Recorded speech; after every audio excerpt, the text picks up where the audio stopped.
بسم الله الرحمن الرحیم. د ټول اول درود او سلام اللهم صل علی سیدنا محمد وعلى آله وبارک وسلم.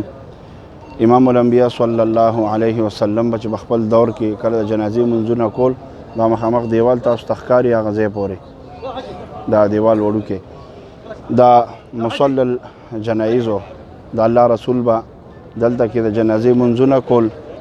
امام الانبیاء صلی الله علیه وسلم با د صحابه کرامو جنازې دغه ځای کې پړاولې او دویم یو تاریخي مقام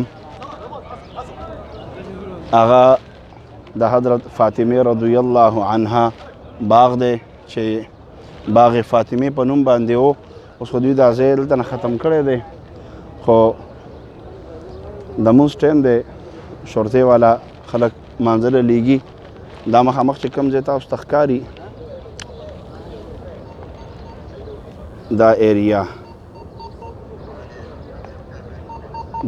د حضرت باغ فاطمه د فاطمه رضی الله عنها د باغ حصه وه.